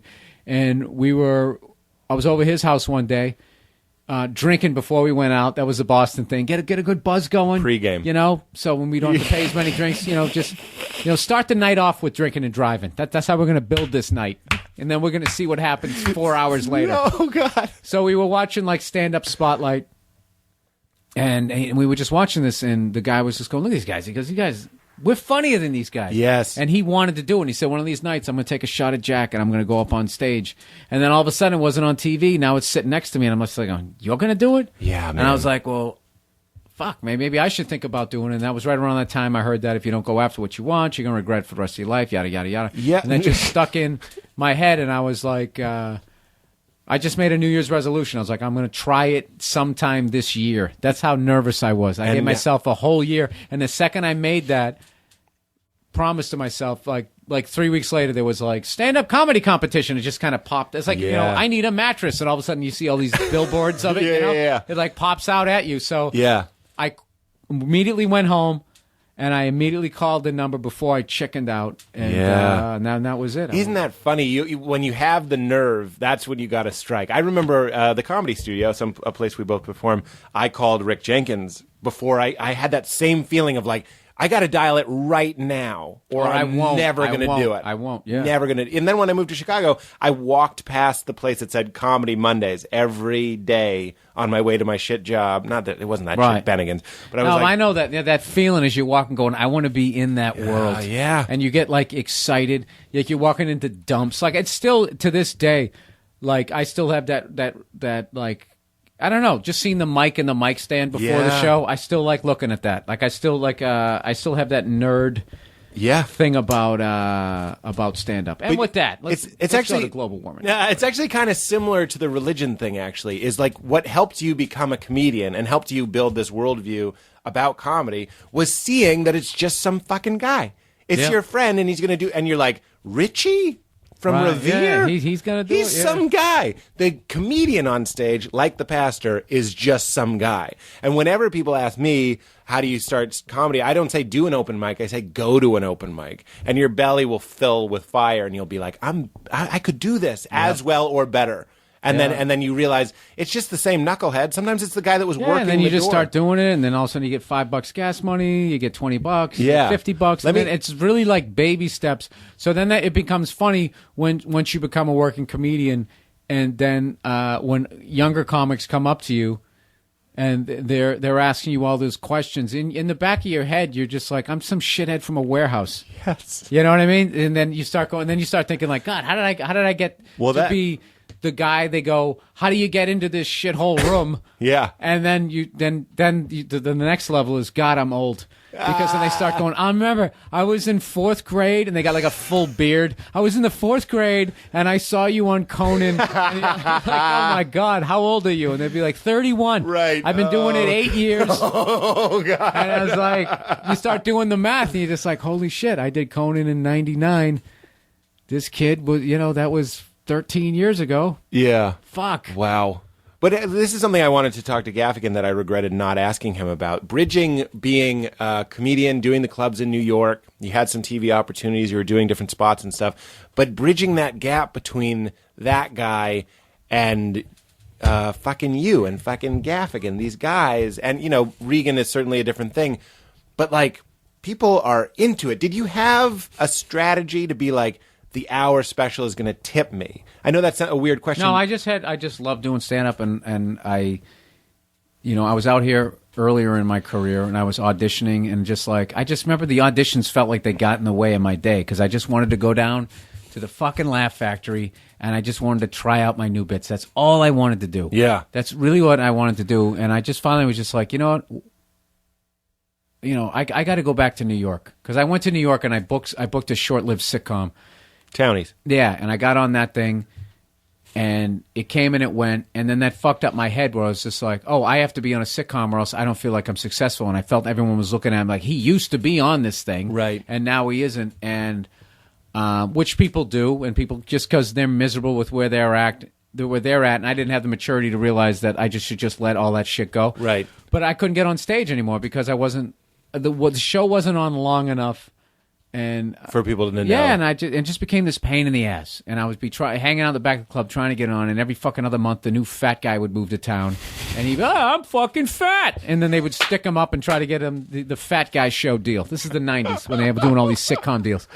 So I finally was just like, I got to get out of here. I don't give a fuck. I'm just going to go back to New York and try to be as funny as I could be. So I'm just going to do that, and because I used to look at guys like Chris Rock, and I just looked at, Chris Rock, he got SNL early on, but like when he really just said, fuck this, I'm doing an hour of this is stand-up, and then he got that, then he got the TV show, and then he got the movies, and he got all this other type of stuff, and like, it's one of those things where I know that I can't be like, well, Chris did this, so then I'll just do that, and then I'll get this. It's like when Dane was on MySpace, and everybody's like, well, I'll go on MySpace, then I'll have a million fans. It's like, you're not him. Right. But I knew when I watched Chris Rock that I was like, this guy's a lifer. Yep. I knew right off the bat watching, I was like, this guy, like he had those things where he had the comedy albums. Part of that montage, there was just something about that where I was like, this guy is neck deep in this shit. Like this guy is a lifer.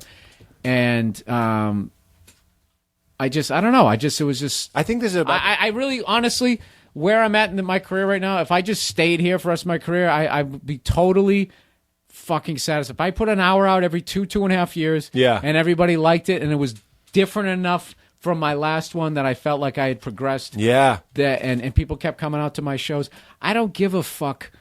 I would love to be in Ocean 14. Yeah. Whatever. I would love to do the smart mouth van guy. Yeah, I would love to do that. Absolutely. But if I don't give it, I don't give a shit. Oh God, I love that purity. I love that so much. And I think I see. This is about the time that I knew you in New York. Townies was over. You were in L.A. You were back in New York. And this is another one of those things that, again, the reels were running and I was paying attention. You said to me, you were like, I want to do an hour every year, and I was like, that's ridiculous. And you go, it's a minute a week. Minute a week. Minute a week. Yeah. 52 weeks. That's must have been when I was still writing that I would look at it that way. It's just more like you just start talking now. But right. And then the other thing that you said. But now you know what I discovered about you can write an hour every year as far as like I go. I just feel like that's like that doesn't work for me. Like the way Louis does it. Like I don't know how he does that, but it doesn't work for me. Where if I was to do it every year, the hours would be too similar. I wouldn't have. I understand. Like it's weird. Like like your life changes a lot in 2 years, but like a year goes by like that. But 2 years is you're in a different place. Where like in like if I did Why Do I Do This 2008, and then 2009 I immediately did another special. Yeah. I would have missed out on I Got a Dog. Right. But I waited 2 years and I got a dog. I moved to L.A. Like all this stuff happened. Right. And so I had lived a life. I got into conspiracy theory. I got into like different. So you knew what I was talking about when I said the Illuminati want to reduce the population of the Earth? No. Oh, no, I thought you were into it too. That's hilarious. I am into it too. As all conspiracy theories. You retweeted my thing. I said, hey, the government is offering free mind control shots. As a bonus, you won't get the flu. And you retweeted that, and I was like, oh, Bill must be why would you go down and have, first of all, the antibody or whatever it is called, the I always want to say serum, the what do you call it? The vaccination. The vaccination has to have part of the disease. So, like when they come up for a cure for AIDS, they're going to shoot a little bit of AIDS in you. Just aid. Yeah, aid. One aid. We're going to give you one aid. So I always so my joke about that has always been, why don't you just take some vitamins, get 8 hours sleep, and put a fucking hat on? You're going to be fine. You say that about the swine flu, too. I love that. Don't just, straight across the board with that. Yeah. Just do that. Don't go down there. Yeah. Never been a flu shot person. You're going to trust the government. Yeah. The amount of times when shit gets released, they're so fucking corrupt. Yeah. that even when stuff becomes public knowledge, they still black out or red out so much of it. It's like, you're really not showing me. Right. The one thing, like, for example, the 9/11 conspiracy that I like to bring up, it's not anything about 9/11. It's that the government not giving a shit about us as a people, like 3,000 people not being a big deal. I'm like, well, more people died after because of respiratory problems, and FEMA was like, it's fine to breathe the air, everybody come volunteer, it's fine. And they knew it wasn't. The amount of like fucking smoke detectors and the mercury and all the shit and all the asbestos, people are still dying from this. It's a fucking tragedy. That's my example of like, oh, there you go, the government doesn't really give a fuck about you. Why would I let them give me a shot? Yeah, and I don't think it's like a systematic, like, they all, are we going to give a fuck about them today? Right. All in favor? It's just natural. It's just, no, I don't think it's possible to govern this many people. Like, once you move out of being a tribe, you can't do it. So what you got to do is just, I mean, they can't even keep the fucking the roads paved. Right. It's fucking. Well, we have two things happening. To keep, I mean, how many square miles is this country? Trying to govern all that is fucking impossible. Yeah. And then you got all the other bullshit, lobbyists and people throwing money on different horses. Come on, man, give me that contract. You got all that bullshit. Yeah. How money talks, and if you're broke, go fuck yourself. There's just like I've stepped away from the whole, you know, there's 20 guys and they run everything. I just think there's different gangs. Yeah. And they're all and they're sort of hooking up with other gangs, and then they have like their little fights. Yeah, because it doesn't add up that the problem with every conspiracy is that no one could be that organized. That's the best counter argument to any conspiracy. But the idea that a gang like of 9/11, people, like, I don't get how those towers fell the way they fell. Yep. And granted, I have no engineering degree. Right. And my research was a YouTube video. Yeah. But just the amount of fucking people that would have to be involved and then keep their mouths shut. Yeah. I mean, you're talking 2 major airlines. Yeah. You know, we're gonna wire. Right. Two of the biggest skyscrapers. Well, 3. Well, that little one, but the 2 huge ones. Yeah. Well, World Trade Center 7 was a big building. Not compared to the other ones. Yeah. Are we really going to get in this debate? You put it in Cleveland, it's going to be one of the bigger buildings. I don't think it is. I could be wrong. One of the wider ones. Yeah, it's pretty wide. It's pretty wide. Very husky. It was a husky building. It was like you as a child. Yeah. It was thick. Yeah. A thick building. Okay, and those other buildings were what people would look like in the 8th and 9th grade, and I was still down there. And you're telling me I'm one of those things, but I'm wearing this T-shirt, so no one pays me any mind. You're like World Trade number 2, yet you're wearing that I'm the little squat building shirt. Because I don't want to threaten anybody. I want to be welcoming. Look at me. You can't do that. Make you a sandwich. You can't do that in life. Why? Because I get this all the time. People are like, fucking man up. You know that shit with like prison, where if you go in, you're weak. You got to kick the ass of the big guy. Then you're outside is prison light. So it's still, if you make yourself an easy target on any fucking level, going down to a taco stand and you just make yourself look like you're the guy someone can step in front of and you're not going to say anything, it's going to fucking happen. And incrementally, your life sucks. What an interesting worldview. It takes more time. I don't know about that. What is the downside of being the friendly guy in line at a taco stand? I don't see people stepping in front of me. Okay, you know what I might be guilty of? Superimposing how I feel you should be living. So go ahead. You know, you want to stand there all fucking day for a taco? Do it. I don't give a shit. As long as I can wear my nerd T-shirt. But it doesn't happen. What happens is I buy the taco and the clerk goes, I love Star Wars. And I go, you're goddamn right. Thanks for the extra guac. No charge. High five. That sounded like a nerd beer commercial. Like, does that really happen? Then what? You're sitting by the pool with some models. Get the fuck out of here. That never happened. Maybe once. Well, being a nice guy leads to people helping you. That's the troubling truth that I have to face. Well, this is what you have to do. You can't just... this is how I feel. People have to earn you being nice to them. There's a certain level of respect that you give somebody because they're a fellow human being. And then as far as like going the extra... Nice. That's give and take.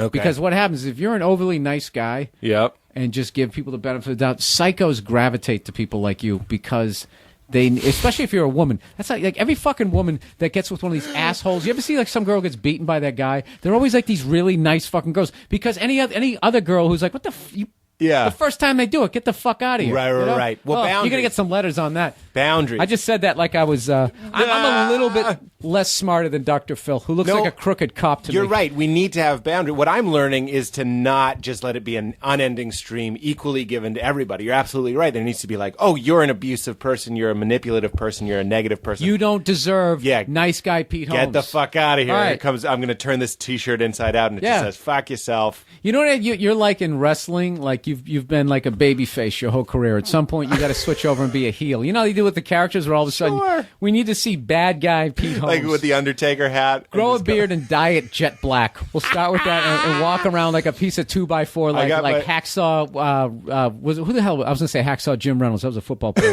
Hacksaw Dunning. What was the name of that wrestler? I don't know. Come on, all you nerds watch wrestling, don't you? No, see, again, I don't belong completely here. You want to talk about Super Nintendo? You know, I never played video games. Really? My parents wouldn't let me play them because they thought it was going to take away from my studies, and I still flunked everything. They didn't let me play sports because they thought it was going to take away from my. What it did was just make. Imagine if they had let you play both. I think. Well, I still would have flunked, but I would have had a much better social life. But in my later years, I just realized, you know what? I'm sort of my own parent now. So now I play pickup hockey. Like I always wanted to play hockey when I was a kid. I just didn't come from a hockey family, so I started playing. I fell in with these guys the other day, and yesterday. One of the guys who plays with us works for the LA Kings. Yeah. And they got these things like a couple times during the season. You can pay like $75 and go down and play the Kings at the play? Staples Center. I Really? did it yesterday, dude. It was like skating on the fucking moon. It was almost like they had the ice was so smooth and the puck moved so fast and you could stop so quick and you could skate faster. It was like some other guys had played before, so we skated out on this fresh ice where it's just like as you're skating out there, you felt in this giant place all by yourself, and like somebody took off the glove. They go, "Dude, touch the ice." He put it down, dude. It was like I can't even explain, the smoothest thing ever I'd ever touched, and like it was fucking unbelievable. Yeah, it was unbelievable. I want to be. Yeah, so I ended up. You know what's so funny? I got so into what that felt like to touch that ice, I forgot what my fucking point was. You self-parenting. Yeah, so you can go out and do all the shit that they didn't let you do because your parents are just doing, you know, they're doing the best they can with what they got. Yeah, and I didn't become a serial killer, and I wasn't an asshole. Right. You know, well, people debate that, but whatever. I mean, I was all right. You know, I was an all right guy. I think about self-parenting all the time. It's a weird phenomenon. Recently, I wanted a soda. Like I really want a Coke, but Coke's like fucking bad for you. I was like, in my brain goes, Pete, you can have a Coke if you drink a glass of water first. And I was like, okay. And I drank a glass of water, didn't want the Coke anymore, and I went, well played, brain dad. Yeah. You know what I mean? I was like, there's a dad up there now. There's a dad. No, that's good. Let me put a button in the comedy and advice portion, because when you were talking about it, this is the last line of an email. I wrote you an email. This was years ago, 2007 or something.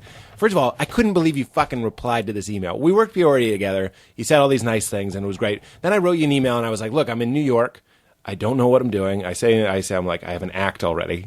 3 years, and I think I have an act. I wrote the line, I have an act already, after 3 years working as a middle out of Chicago. I think this is a big deal. And you didn't make fun of me. And I was like, can you give me any advice on how to like avoid bullshit? Like all the bringers and barkers and horrible shows. You're going to read this? Yeah, no, I just want to read the one line that I tell people this all the time. It's just keep your head down. Don't be a dick. People will like you. You'll get in. That's what you said. That's how you ended. Fucking keep your goddamn head down. That's what I'm hearing when you say, here I am being like, Bill, please tell me how your big lofty thoughts on how you got to this theater, to these wonderful albums and all, and whatever television success. You just don't quit. You're like, keep your goddamn head down. That's what Gaffigan told me too. Be undeniable. Work it. Everything It's so much else. easier. It takes longer, but it's so much easier because it's not built in sand. Yeah. You just fucking It has don't roots. try to cut corners. Just do it. Yes. And you know, I'm not saying like Well, you told me to go to the Boston, which is the opposite of cutting corners. It was like the fucking sweatiest, go down there shittiest and get beat gym. up. And I get got beat up. See, I never And got that's beat what up you as a needed. kid, and I got That's my what ass you needed. kicked. You want to talk that about? place used to make me nervous. Yeah. Like I'd walk by during the day and see when they back in the day when they had that dirty red awning. Like it literally it Made was your heart rate like go if up. we were boxers, like the Yeah. fight was already over. Like during the stare down. Yes, The yes. awning won every time I saw it, and I was just like... You had a visceral reaction. And I hated it. I was like, I got to get over this fucking fear. Like, Yes. I was really intimidated by New York, and that's how I ended up eventually doing the Apollo and doing those things, because I was like, I have to put an end to this, because I know that I can be funny, but this fear is fucking with it. So rather than, one of the few times, rather than running away from fear in my life, like with stand-up, I always went towards it. Me too. I've avoided it. And through doing stand-up, I've actually, tried to apply it to different parts of my life. I haven't done it as successfully because... Isn't that funny? That yeah. comes up a lot. That skill of facing fear on stage, we try and blend our off-stage persona. You talk about me not being a pussy and growing a pair and all that sort of stuff. On stage, not a pussy. You know what I mean? Right. And I'm trying to be like, hey, that guy. When Yeah. I get off stage, can you fucking come with me, please? This is how it kind of you start off. There's offstage you and onstage you. Yes. And then you become basically then offstage and onstage is the same person, and then onstage starts passing your offstage, where you start becoming the guy you wished you were offstage. Yes. And you can be way more, like, I don't walk around telling people to go fuck themselves, but on stage I do. Right. But because there's really not, like, I don't know, there's something about being up there and you have a microphone and it's a show, and you're 3 inches higher than the crowd. You go, oh, there's this invisible force field. So then you start having this Chuck Norris like swagger. Like, the amount of times I've fucked with people in the crowd and they're giving me shit. I'll fuck you up after the show. Yeah, go fuck. No, you're not. You fucking pussy. Go hug your dad. And then the second I put the mic in the mic stand, it's like I put away my lightsaber, and then I immediately become offstage and be like, oh my God, I hope he doesn't wait for me in the parking lot. Oh my God. Like, I seriously go back to that other guy, because, I just because I'm angry and I have this accent, people think like, oh, you had a ton of fight. I didn't. Right. I didn't. I avoided them. I walked away from tons of them. Some of them still hurt me that I walked away, and I should have taken the ass kicking. But I'm like, I'm like everybody. You assume you would have lost. Huh? I should have taken the ass kicking. Yeah. Yeah. Yeah. It No, would've but given you some grit. I had that thing where, I've always had that thing where people liked fucking with me, and I think that's why I became such a defensive maniac. Right. And the howdy doody mug me face. Yeah, and then it got mistaken to like, oh, this guy had a bunch of fights growing up. Right. I didn't. I actually wrote that down because I was watching your act, and I was like, have you ever been punched in the face? You're talking about like getting punched in the face. Happened. But I mean, I wasn't like past a certain age, I tapped out. Right. And it was that thing where I didn't hit my growth spurts, and all of a sudden people outweighed me by 40 pounds. It's like, I saw a couple guys get the shit kicked out of them, and I was cured of that. So You had that bit where I fought like right up till about like 8th grade. Yeah. But then once high school and like, all of a sudden, that weird age where like, you haven't even hit puberty and your best friend has a mustache, like that age. I sort of like tapped out then, and, and I lost a few fights, and it's not fun. Getting punched in the face is not fucking fun. Yeah. And, I had like, it was weird, but then like fights amongst my brothers just were nonstop, right? Like physical fights right up until about I was 20. That's funny. So I had like they were almost like I felt like sanctioned fights in a way, because there was an understanding. And there's an understanding that dad's coming home at some point, and even if I lose, if you really fuck me up, like I never had the courage to just throw down with some guy in a bar, because it's like, I don't know what this guy. I somehow just intuitively knew that, like, this. He could be Bruce Lee. Like, this isn't the guy. Yeah, like I remember when I was in New York. I always tell this story that like there was a guy who got arrested for a double murder. Like, murdered these 2 old people in Western Massachusetts. When they picked him out, he was handing out those flyers for the double-decker bus tour. Oh my and God. that right there is why. You don't fuck with Because you're like, people. hey, they have bus boy flyer guy. Yeah. Right? And he just hacked up 2 people in Massachusetts. Or that guy in that McDonald's beatdown.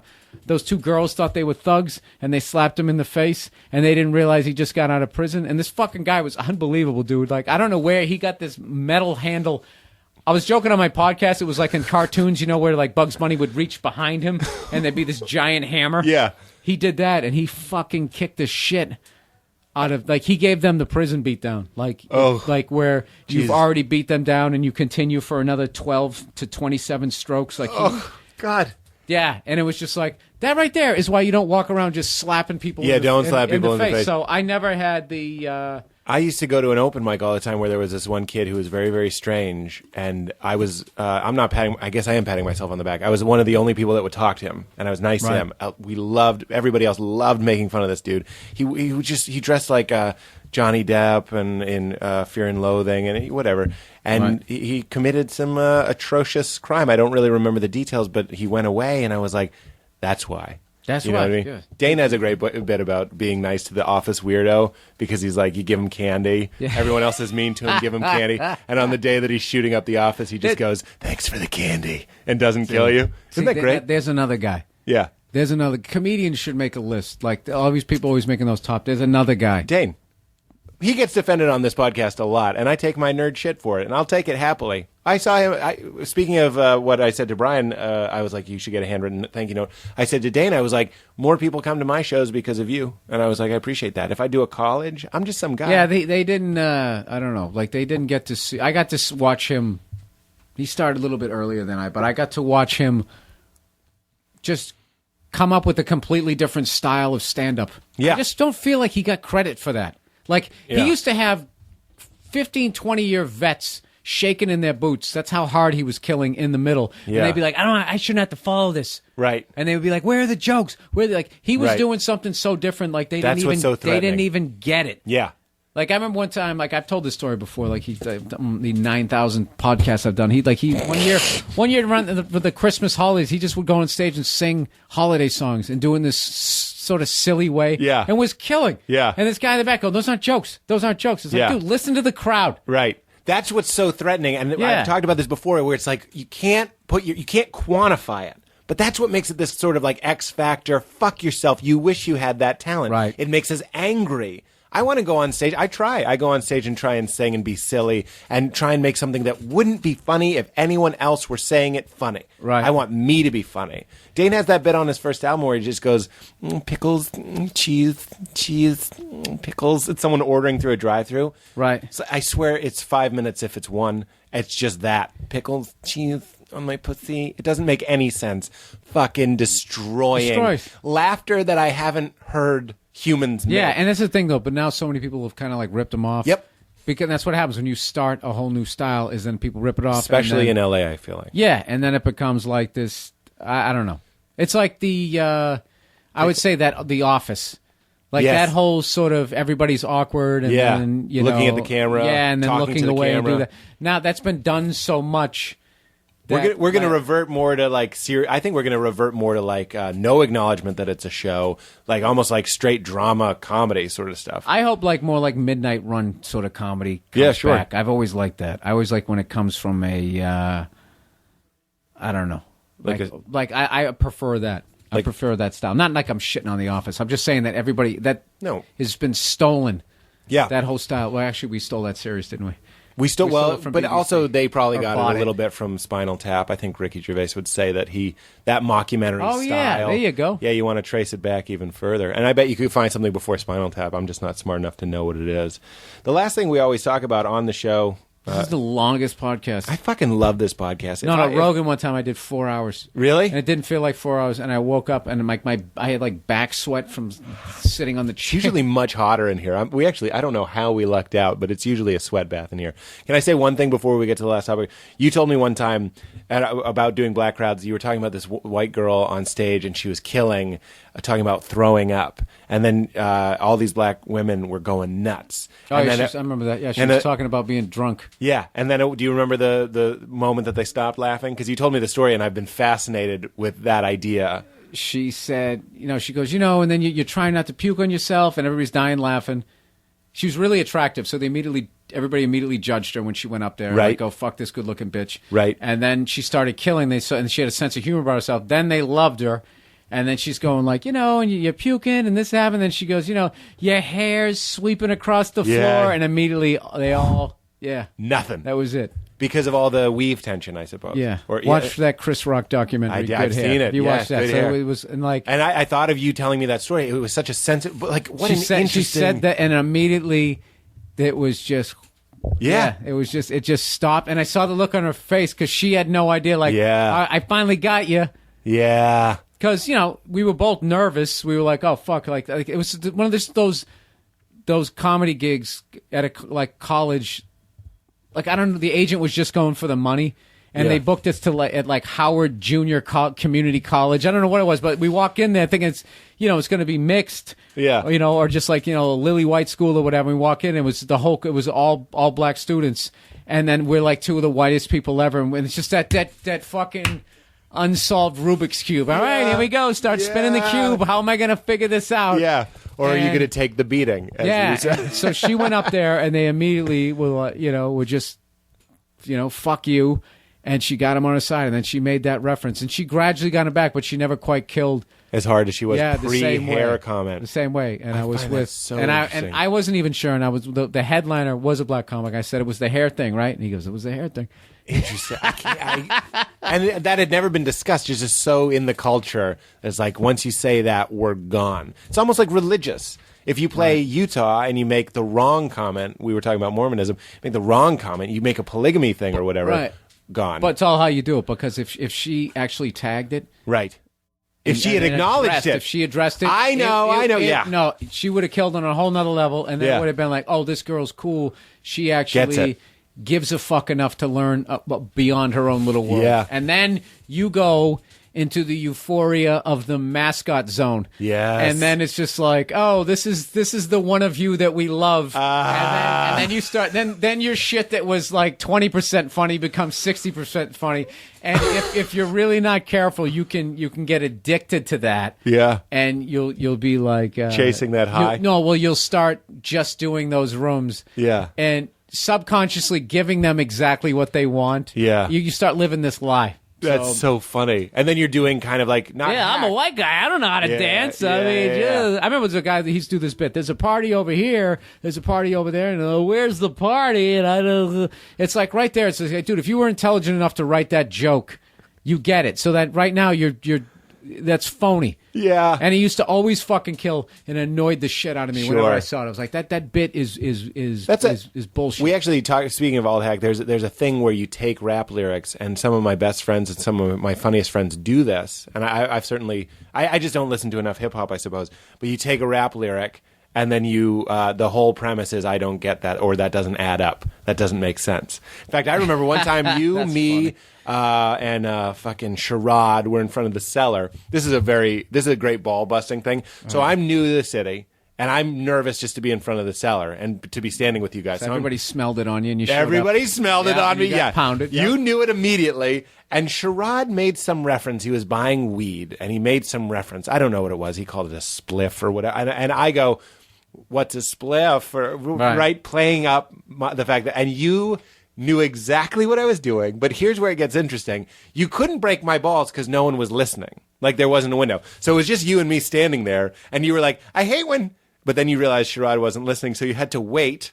And so we're just standing there, and I remember feeling like, please, Bill, don't fucking just let it go. And then when he stopped, he was like, this fucking guy, and it destroyed. Oh, because you deliberately acted like you didn't know what he was saying. And you were like, I hate when these white guys do that. And I was like, But it's a rite of passage. No, but that's what's great about the cellar, because that whole shit happened to me too. They would. I had this thing that I was. I kept. You just get into like just a brain lock. I kept ending my sets going, thank a lot, you guys were great. I had a blast. For some reason I was saying I had a blast. I did it for like a year. I don't know why I said I had a blast, but that's what I said, and nobody called me on it. Then one time, Keith Robinson. Yes. I was like third show, stand up New York in front of like 20 people, and hey, you guys were great. I had a blast. And then he just came walking out. And he goes, really? Did you really have a blast, Bill? Do you always have a blast? Shut up, stupid. Sit down. And I was like, fuck, you got me. And he goes, every fucking time, I had a blast. Really? This is where you want to be? In front of 20 people at 2 in the morning? You fucking disgust me. Did you do that on stage? Yeah, get out of my face. No, he didn't do it on stage. Oh, he just did it even better. He even just worse. Did it he did it in front of a bunch you. of other. Oh yeah. He completely just de-pantsed me. But you kind of learned. That's how I learned from my older brother. My older brother would make fun of me, and that's how I learned different lessons. And I still remember the first time after I had done TV. This was actually with you, Big J. Me, you, and Big J were sitting there, and you made fun of me. And Big J goes, "Shut up, Bill. Pete's got more credits than you now." And I was like, "Shh, don't bring me into this. Don't bring me into this. And I remember there was this, it's such a weird fucking club. We want to be included. We want to be involved, and those credits seemed to pave the way, but I still was like, no, I'm still that was very one of the afraid. angriest periods of my life. Really? It was when I was working the cellar regularly in the early to mid 2000s. Really? I was really fucking angry. Yeah, 'cause that was when I don't know. It was just all personal life shit, and all this stuff was coming out. And like when I first came to New York, I was this, seemingly happy-go-lucky person, but that was just because everything was paved over. Yeah. And I was even convinced myself that I wasn't a complete fucking psycho. And the shit kind of hit the fan in the 2000s. So that comes back to that shit I was just telling you about in 2012. I'm still trying to work through not losing my shit, putting because together of that time? a gym apparatus. No, because not because of what happened during that time. It was just like You told me I don't know, you throw Letterman sets and stuff. You told me that you would have a Letterman audition and you would deliberately do shit they would hate. No, I did that on a Conan audition. Because now that's when I was going through That was a different time? Networks are bullshit, and that I should be able to do my tested for AIDS bit on Conan. And like I just didn't understand the business. It's like, all right, let me get this straight, kid. We were all worked our balls off for 20 years. We had a show. It started. We got ripped by the critics. And now we got this thing going. And now it's a hit. And it's all going to be brought down by some douchebag who's been doing comedy for 4 years. For his AIDS bit. His AIDS bit. It's like, I after a while realized, like, oh, when you're doing those 5-minute sets, that's just like you're doing a monologue. It's a showcase. It's a privilege to be You're there. a guest. Yeah, you're a guest. You don't go there. Yeah, it's like you don't go there and try to fuck up their deal. And I understand if you're like, well, then fuck it, I won't do them. And it's like, good, then don't do them. But don't get mad when they have rules right. for the house that they built. Yeah. That's like you walk into somebody's house, Yeah. take your shoes off. Yeah. You fucking sell out. But wearing shoes is my thing. That's my thing. It's my persona. Yeah, stop censoring me. It's like, and you really don't want to do. You're edgy as shit. Right. Save it for your special. But so you were angry at different things, not the networks during the. Well, I wasn't even angry at that. I was angry about shit that happened when I was a kid. It was just all misdirected. So that's what I'm saying. It was all I'm working my way through that in the 2000s till now. Like I'm genuinely a happy guy. Like I'm cool with where I'm at. I like my life, and but I still have like those. And it's funny. I've so worked through my fucking anger. My girl's still looking at me like you were the angriest fucking person I ever met. We got to get to that. One thing right. I remember you told me one thing before we get to relationships is that you did a special and your parents came. Are we almost done? Because she seems like she's fidgeting over there. Like we've talked way too long. She has IBS. What is IBS? Irritable bowel. Oh, a lot of shitting. Oh, really? I'm kidding. She doesn't have that. That's so brave of you that you can just open up to that. You had the worst job. If you did have IBS, this would be the worst job for you ever, to sit here and wonder how long this podcast is going to go. Man, I'm just trying to make the podcast that I want to hear, and I don't want this conversation to be over. All right. You said I do have a life I have to get to. Yeah. It's like 20 to 3. That's the difference between you and me. I don't have anywhere to be. I don't even have a show tonight. Anyway, your parents were at the taping. I remember, this is another moment at the cellar. See, this is the unique thing that I have. I only have these little snapshots of your life. I can't get my car back to my girl. I just realized I said I'd be home by like 2:30, so we really going to wrap this up here. We're going to wrap it up. Let's wrap it up on this one. Oh, God, then we got to do relationships. Let's talk about that. You're not married. You're 43. Not married. Do you want to get married? How did you... I would love to get married, but I am fucking terrified of getting married, and especially in this state. It's fucking ridiculous. It's a no-fault state. Right. They can, if they hang around for 10 years, you got to pay for them for the rest of their fucking... Like, Kobe has to pay for that woman for the rest of his life. I know a lot of people are going, oh, well, he has the money. All right, but it's the principle of the thing. You're a fucking adult. Get a goddamn job. You're a capable, able-bodied... Get a fucking job. And stop writing these fucking independent woman songs... And like we can do everything that you can fucking do, and then all of a sudden when it's advantageous to just be like, oh, I'm just a girl, I can't do stuff, that you can fucking get away with that. It's complete fucking bullshit. It's complete fucking bullshit. I worked 20 years to get where the fuck I'm at, and I can lose it all if the person I'm with, which I have no control over, just decides, I'm gonna bang the guy across the street, and you're gonna fucking pay for my life for the rest of my life. Jesus, wow. Go, and it's totally legal. Yeah, what a racket. It's bullshit. So how long have you been with your girlfriend?